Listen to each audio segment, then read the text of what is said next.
right, good morning. I'm going to call the meeting to order. Board members, staff, guests, and members of the public are reminded that the full authority board meeting is being recorded and will be posted to the authority's website along with the official written minutes. As such, comments and opinions expressed may be published, and any comments expressed by individual board members, guests, and the general public are their own and do not represent the opinions or comments of the full authority and/or the Conservation Area Board of Directors. The recorded video of the full authority meeting is not considered the official record of the meeting. The official record of the full authority meeting shall consist solely of the minutes approved by the full authority. I don't have that on list yet. Introductions. We do have here at the table today Councillor Joan Rymel from the city, so she's filling in for Linda while she's dealing with other things at the moment. So welcome, Joan. Next item is minutes of our meetings. We've got our full authority meeting as well as our annual meeting. The annual meeting minutes will be amended, just the location on the top of it. It says we were here and we were at the Queso station. So we need to move in seconder on the minutes. Steve? Yes. I'll start and just go around. Okay. Do you want two or one? Okay. Two motions?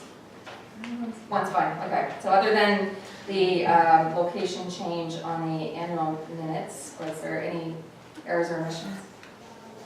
None? All in favor of minutes? And that's carried. Next up, we have our March project tracking report.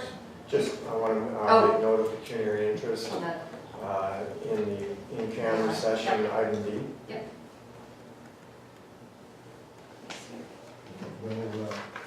Will you address that again? Yes. When it comes up? Yeah. Okay. So project tracking was sent out in advance. As well, the media information was all in our advance package. There's any questions or comments on those? For motion to receive for information, Max and Bill. His hand went up real fast. No comments or questions, all in favor? And that's carried. Busy time of year around here. Next up, we got our watershed conditions report. Jen. Thank you, Madam Chair.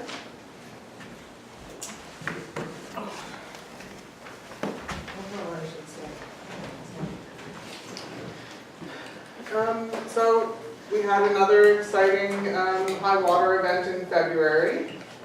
I sent out the weather event fact sheet, I think, to all the member municipalities. I think you got one in your board package as well. The high water event was from February 19th to the 21st. It was the biggest event that I've experienced so far in my time here. We had peak flows of 211 cubic meters per second recorded at the gauging station at Fingal Line, as well as high water levels throughout the watershed. It was brought about because of 3 days of double-digit warm, crazy temperature in February, which combined with melting snow and a whole lot of rain and an ice jam in Port Stanley. Here is a picture of the Dalewood Dam, shows how high the water got. On February 20th, all the water courses peaked on February 20th. That was the big day. At 1:58 p.m., this Kettle Creek had peaked, and it was starting to, sorry, 1:58 p.m. Kettle Creek peaked at 10:55 a.m. that morning. So this is probably the highest point that it was. Union Dam down in Union. That was crazy water coming over there. No debris in the trash racks, that's just force of water. This is South Old Wall. Not as high as 2009, Yeah. but pretty close, pretty close. And it had not peaked down at this point yet, but it didn't, we had lots of room, so it seemed to be okay. And that's what it looked like the next day at 10:30. This is Belmont, just near, I think, standing at the fire hall. You can see all the water in the floodplain. This is Parkins Avenue, one of those little low areas that are in the floodplain that the Kettle Creek flows right past. It's one of our flood damage centers that we keep an eye on. So this was 10 a.m. and this is 12:48 p.m. So you can see how much farther it got up there. And we did work with Central Elgin Fire Department and the municipality to keep an eye on that, keep the road closed, and warn the residents of the water, if they weren't already aware. Sunset Road, the horse farm, there's a little horse farm, Dave Warden's property. The little Kettle Creek flows right past it, and on the other side is VA Berry Park, so no frisbee golf that day, or scuba frisbee golf. Just a couple of highlights of the ice jam. This is February 20th again, where the ice jam was kind of stalled at Stan's Marina at the end of Hetty Street. But the water was flowing pretty well, and it would slowly make its way down. Lots of debris again. And this is what the water was doing. It was kind of not stopped at the ice jam, it was flowing under the ice jam and then popping up after the ice jam, and it made this channel down to the lift bridge, which helped move things along. And I was standing on the lift bridge when all of the anchor ice along the banks all fell off and flowed right at the dam. It made a heck of a racket. And then the next day it was past the lift bridge, and the day after there was a little bit of debris sitting here, and it was open all the way to the other harbor. So no mechanical breaking up was necessary this time. A couple of hydrographs for the event. Again, if you remember what they looked like from the event in January, still very similar. Very high, quick peak, and then comes down pretty quickly. That's just the nature of the watershed. We did have a little bit, you can see where there's a little blip up where we had a little bit more rain overnight on the second day, but everything came back down to normal. And we just asked that the board receive the information as presented. Thanks, Jen. Moved and seconded to receive this information. Dave and Rob. Questions or comments for Jen? Very exciting for you. Yeah, it was pretty exciting. Very thorough report, great report. All right, on the motion, all in favor? And that's carried. Thank you. Next up, Elgin Clean Water Program 2017 year end. So Madam Chair, we just Betsy provided an update on this program. Another successful year. You can see the numbers that she provided. So in 2017, 28 projects were completed, totaling $77,000, or just over $77,000 in grants. And then you can see the breakdown as well in terms of the matching grants of $211,000 and landowner contributions of $87,000. So this is just a really terrific program with total project costs over $300,000.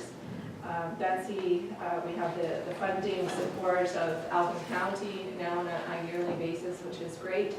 And Green Lane Community Trust, I believe just last night, again is supporting the project for 2018 with $40,000. So it means a lot to be able to provide this stewardship support to landowners and get some really great projects on the landscape on a yearly basis. Questions or comments from anyone? I'm going to move in second to receive for information. Ian and Max. All in favor? And that's carried. 2018 funding proposal status. Madam Chair, we just wanted to give members an update on some of our funding program success so far this year. I believe it was reported last time that we have some Great Lakes Community Fund programming coming our way to get the Kettle Creek Environmental Youth Corps up and running with $24,000 approved there. So Betsy has begun work on that project. We also have received funding from the St. Thomas Public Health in terms of supporting the Healthy Kids Community Challenge.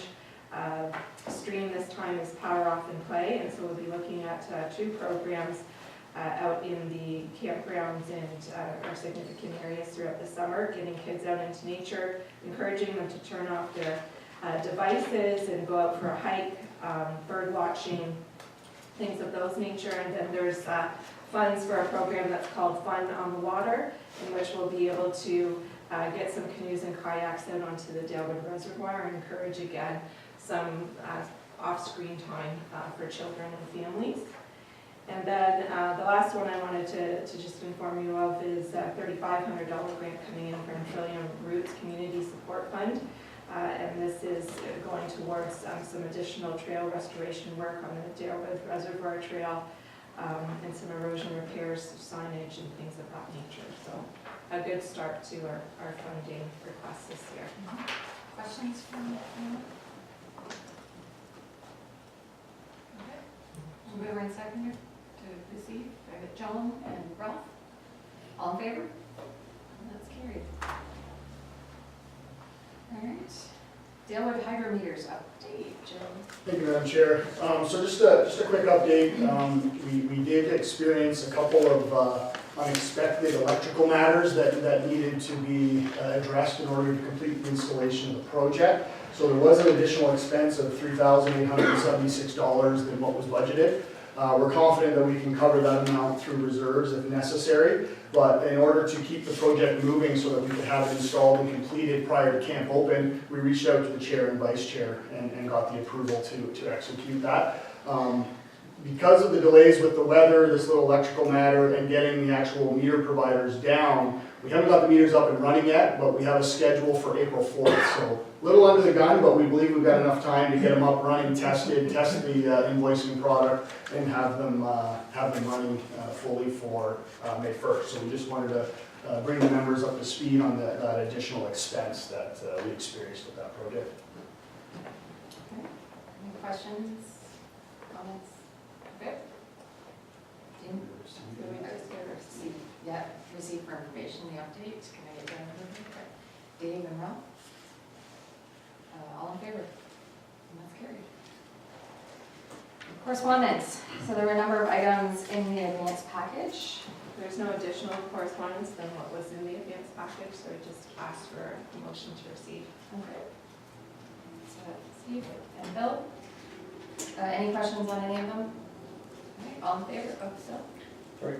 When you have a minute, I just have one quick question, if I was able to ask on the watershed conditions report. Yeah. You got that? Yep, let's do this one and we'll go back to that, no problem. So to receive the correspondence for information, all in favor? That's carried. Bill? Yeah, it was just, back, we accepted the conditions report, but did that also include staff investigating the cost of the inspection for the dams? Is that part of that? Madam Chair, that's still ongoing. I don't Oh, think we okay. have a number yet that they're prepared to present to the board. Okay, so that's being done as, yeah. Yeah. Joe? I wanted to ask about that too. When was the last time that the dam was inspected by an engineer? Full dam inspection would have been in the 90s. For the Dalewood Dam, the Union Dam is probably more the early 2000s. So we're looking at it because of the height and the significant events that we had earlier this year. We felt that it was prudent to kind of go out and see what a price estimate would be for a full inspection. With the road, with the dam, or with the Dalewood Bridge closed right now? Yeah. Good opportunity. I have just one other question on prior to this. I just wanted to know about the tree planting. And you have so many trees that you try to plant, and then it takes, I think it's like 10 years for the plants to be included in the cover. Do you ever plant larger trees to kind of, it takes less time to grow? I know it would cost more, but. There's some large stock planting, but traditionally we do plant the seedlings. Yeah, it's the cost associated with the larger stock, and then It's more labor intensive as well. Good. New business. We've got the 2018 watershed report card.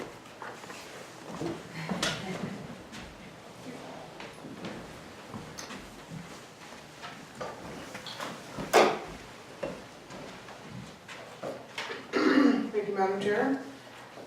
So I'd like to present our 2018 watershed report card. You have, sorry, the 2018 watershed report card reports on watershed health using 4 resource categories. So you're looking at surface water quality, forest conditions, groundwater quality, and our standalone wetland conditions. The overall watershed grade compared to 2013 watershed report card remains a C. So status quo. And the official launch of the watershed report card is tomorrow, which is March 22nd, World Water Day. The 2018 watershed report card is made up of 2 parts. The first is the Conservation Ontario template, which was designed by Conservation Ontario to provide consistency throughout the province. That way, all CAs that are making their report card can present the information so that anyone from anywhere in Ontario could understand what they're looking at. It's a 4-fold either digital or printed product. It has consistent icons, mapping, and color chosen for visually impaired. And it has standard categories with maps. The second part of this watershed report card is the supplemental background report, the large report that I'm sorry that you guys all had to look at. But it provides all of the background information, the methodology, the evaluation, comparison between results for the last 5 years to the previous report card, as well as additional analysis, discussion, and recommendations. So I'll just quickly go through the highlights. The first item is surface water quality. This indicator, resource uses 3 different indicators that are analyzed: total phosphorus, E. coli bacteria, and family biotic index benthic score. So these 3 indicators are weighted equally to provide the measurement for surface water quality. In our watershed, all the sub-watersheds scored a D grade, which is poor, and that's primarily due to total phosphorus results, which is typical of Southern Ontario watersheds. A lot of agricultural community, lots of industry, commercial, there's phosphorus in a lot of different products. 97.9% of phosphorus samples taken in the last 5 years exceed the provincial water quality objective of 0.02 milligrams per liter. Phosphorus loading is the key issue affecting water quality in the Kettle Creek watershed and is linked to many other issues. Second is forest conditions. There's, again, 3 indicators that are used to measure this grade. Forest cover, percent forest cover, which is how much forest is in the watershed. Percent forest interior, which is the specific inside portion of larger forest tracts that's suitable habitat for a variety of very specific wildlife. And percent riparian forest cover, so those areas of open watercourse that have a naturalized buffer. 14.07% forest cover for the entire watershed. Environment Canada recommends 30% forest cover for a watershed, so we have about half throughout the entire watershed. Forest interior is extremely low, less than 1%. However, we still have grades that range from D to C, so poor to fair. And despite the tree planting efforts of approximately 50,000 trees a year, the watershed is still experiencing an annual rate of forest loss.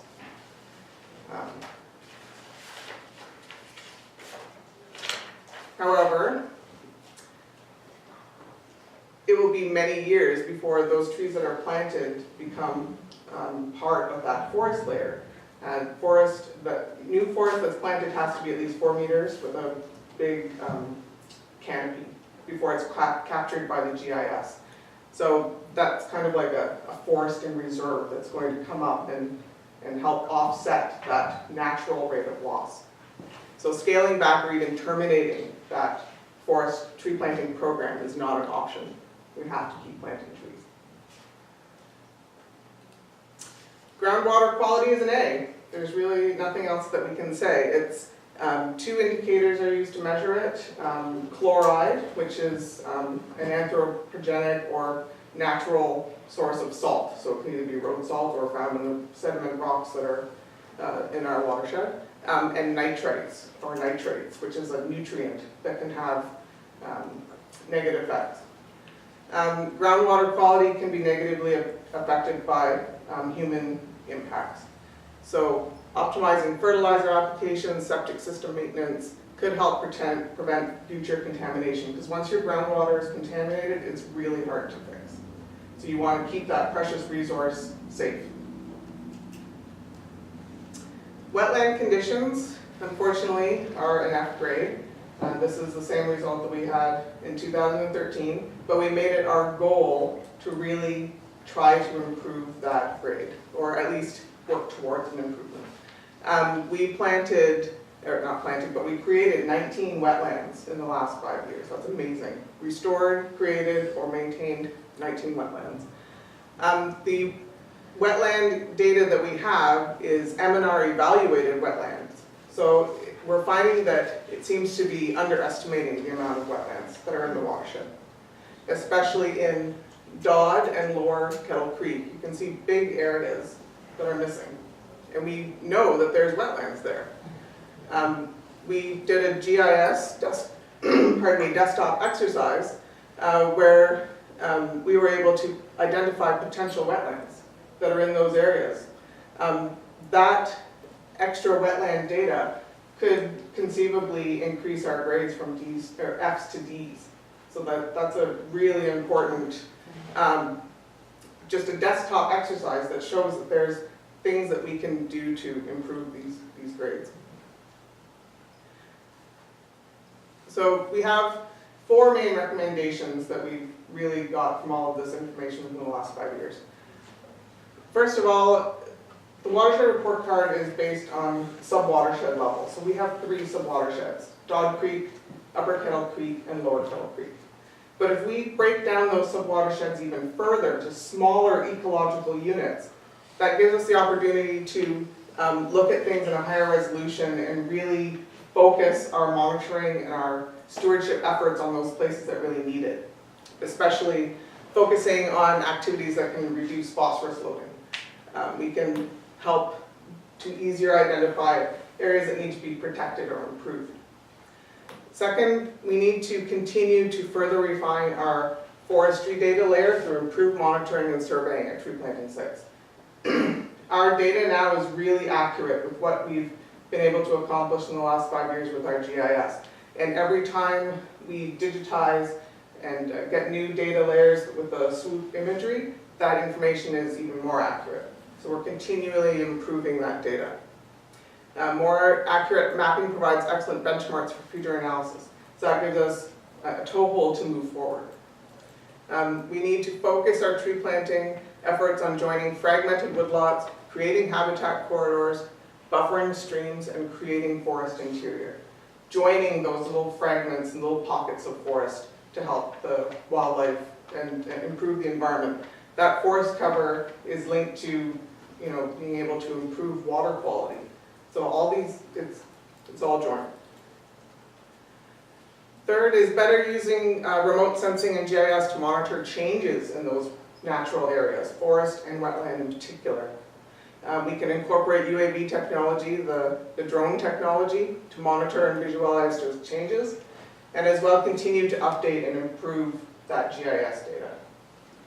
Better data, better results. Fourth, further refinement of that wetland. Ground truthing those potential wetland sites incorporating them into the data layer. Those wetland habitats are vital for helping to reduce phosphorus. Like wetlands are those filters that help remove those toxins and those chemicals from the environment. They hold back water, they retain the water and help in flooding situations. So that surface water runoff isn't as negatively impacting things downstream. So, and also improving that grade, something that we're working for, it's one of our big goals. And also continue to create and restore and maintain those wetlands that we have. We have only 1.34% wetland cover in the entire watershed. The Environment Canada would like to see 10%. So We got a ways to go. we have a ways to go. But we can almost double what we have right now by checking those potential wetlands. Steve? How do we compare to the neighboring CAs? Good Is that a good question to ask or not? It is a good question in the sense that our neighbors are kind of in our same agricultural, The same condition. but you have to look at each, you can compare, but each CA has its own situation, so. But our reality is, for example, our wetlands and the minimal number of wetlands. Are other CAs struggling with that as well? If you look at the report cards that have been posted, I mean, IRCA definitely, Essex Region definitely has the same sort of situation. They have low forest, low wetlands, but, and honestly, I haven't had a chance to look at all of our neighbors to see what their results are, but all of their report cards are posted and you can. But do we not suffer from the same causes of that, of the lack of wetlands? Yeah. Right, as far as development and that kind of stuff, and so therefore, We do, but there are things that we can improve. There's always places that we can improve. Madam Chair, if I may, there's some argument that you can make that we're never going to, it's unrealistic to think that this watershed is gonna make a 30% forest cover, right? And it's difficult to compare our watershed to, say, a northern watershed where they enjoy that forestry cover. But I think it's a marker of the status of our watershed. It's an indicator, like Jen said, yeah, we're still at a C for forest cover, but at least we didn't go down to a D, which would signal there's a problem. We've got, and so that's why it's interesting to see the loss potential in our forest, and that's what we can increase our abilities with in terms of having the GIS person on staff, is that he can look at the change over time. We have a better sense of that. That 7.032% forest cover. I mean, loss. It does represent a loss, but you also have to factor in the potential forests that still exist. So there is an element of error there in terms of that loss. I think what it does speak to us is that we're not losing ground, which for a watershed of what we're dealing with is a good story. Like, it could be worse, right? like, I think of the relationship between CAs and municipalities. And a lot of the decisions that we're making are affecting your watershed. Yes. And I'm not sure that the municipalities necessarily understand the significance of the decisions that they're making when they say, okay, we're gonna put a subdivision in there, or, right, when councilors sit down and talk about that kind of stuff, not the last thing, but it's not high on our priority list as far as, are we protecting the watershed? When a farmer goes and clears it in a woodlot, for example, what are the actual ramifications of taking out 10 acres of wood or 5 acres of wood? And are we promoting in the appropriate way to encourage those who are involved in agriculture and woodlots to maintain them and to expand them instead of creating a is that me? Sorry. Anyways, I thought I had to shut off. but to encourage farmers to maybe do an alternative to cultivation of all their land. Right? So on. May I just speak? And first of all, I'd just like to hang on to what you said there. Have you gone through Kent County along 401 recently? They have no tree cutting bylaw, and you see all those piles of stumps up along 401 where they're clearing out those additional acres that they can till. But the other question I would like to pose to Jennifer, how are you getting along with the ministry evaluation when it comes to wetlands? We have the pitcher plant bog in another swamp area, as you probably well know, up on our farm. We started out with 14 acres. I hired an expert to come in and evaluate our wetlands, and he put us up to 23. The ministry brought us back down to 19. You know? So it's a pretty tough fight, even though I'm convinced we should have at least the 23.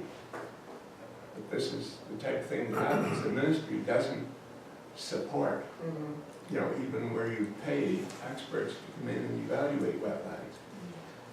Like, I'm just thinking along the lines of, okay, so Dodds Creek is our responsibility to West Central.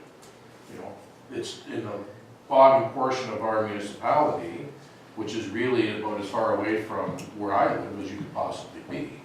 And I would not necessarily understand any of the conditions around Dodds Creek, right? So as a municipality, should we not be encouraging the CAs, because we have 5 that we are involved with, coming to us and saying, hey, this is the condition of our wetlands. This is the condition of our interior forests. And what can you do as an entity to support the work that we're doing it, because we want to support each other, right? Because like the CAs, they know they exist, and we support them, and they do their job, but I don't think we understand the relationship necessarily between what we do and what you do. So I would encourage you to perhaps assertively force yourself into some council meetings. Dave? And just to talk about the wetlands, with the introduction of our mechanical plant in Port Stanley to handle sewage, so we have 4 lagoons. 2 of those are going to be converted back into naturalized and so on. And I'm pretty sure that they have contacted you by now. If not, they will be to work on that plan, because I know we're working with Ducks Unlimited as well, and there's a couple other groups, I think. So that, I think that in itself will help with part of that. You know, so we're looking forward to hopefully this year moving forward on that. Might roll into the next year as well. Ian? It says here that planting 50,000 trees a year is barely keeping pace. How many should we be planting? Well, at one point, we were doing 100,000 a year, but that was because of OPG's contract. And 100,000. we did do 100,000 a year for a number of years, but because we don't have the same amount of funding, we had to cut back to half of that. If funding weren't the issue, how many should we be planting? It's a hard question. We've asked that, and I mean, you plant what you can, right? And at least we know, just with the data that we have, that planting about 50,000 trees a year is offsetting that natural deforestation. So more will be better. Yeah, because we're behind the 8 ball now, so we need to start catching up again, I guess. The Greening Communities program is helpful. And I know in the city, when one tree comes down, we plant 2. But we should be planting 5 for every tree that comes down or something, right? So it's really, I think, making sure that, that you're right, Stephen, that development isn't just top of mind, and we have to make sure that all of the aspects are there.